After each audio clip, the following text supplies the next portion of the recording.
Hello, everyone. Welcome to Real Deal Clips Bahamas. This is clip number 328. This series is called The Political Equalizer, Part 1. This is the case of the corruption of politics versus the power of legislation. Take a listen.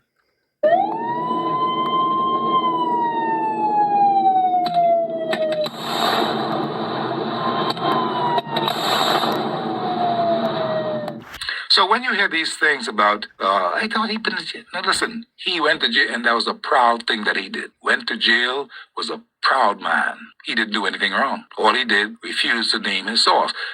And journalists are never supposed to reveal their source in the first place. That's how it is. Today, we have people who tell us things all the time, and I never call their names. I cannot. That's a part of my philosophy. We cannot call your name. We're not going to do that. You can trust us on that. You cannot reveal your source. Obi was an example of that. You need to understand the dynamics of this game. I'm putting you on page. Don't say you don't know. Didn't I not tell you yesterday that there is a particular minister who controls a highly immigration area in Angliston? Well, I understand this particular minister will get a cut of about $50 million. Bulk of the average of what they're dealing with. That's the share of the money. This money's on the way, you know. You think this money far off, eh? This money's on the way. By the end of this period of now until December, the money will then be here. Some of the money. And the Free National Movement will cash in as well. So who do you trust? We understand the going figure among that group. And they can call me anytime they feel like, because I got the information. And they can call me anytime they feel like, because I got the information. The going figure is about $1.5 million among them. Other ministers are going to be in the high-profile area, too, with the category of collections. That's the scheme. That's the plan. That's what they have planned. How well it will work out, we shall see. But we cannot take the chance of making it work out and not protest. Parliamentarians, I got a document in front of me. Boy, some of y'all getting some big numbers.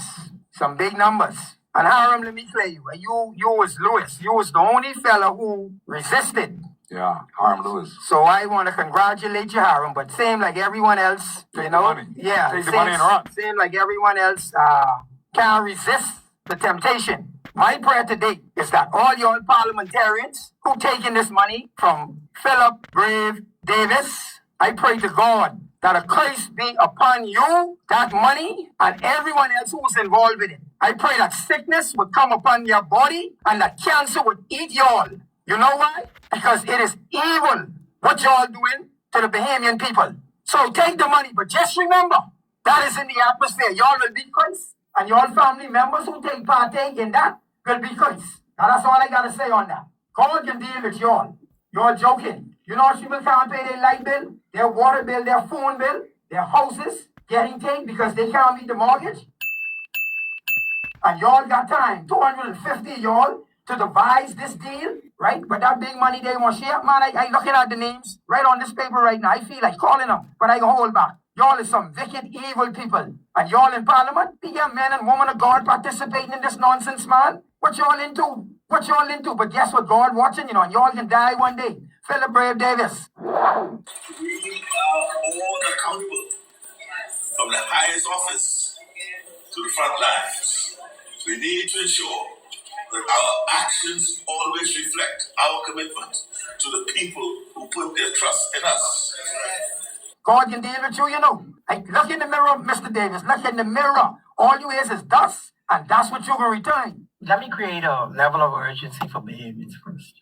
I think what happens in this country in the next 18 months will define the Bahamas for the next 50 years.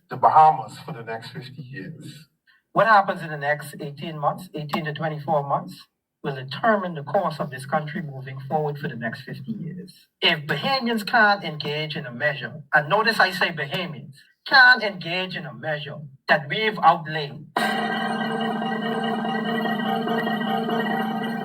If somebody has a better plan or whatever, come to the fore, I'll support it or whatever. Of course. But it has to be about Bahamians. It has to be An about initiative, a legislation Yes. that will protect them for the next 50 years. Okay. This is where we are as a country. If you're looking for a hero, forget about it. Everybody got to get their hands and their feet dirty in this one. Exactly.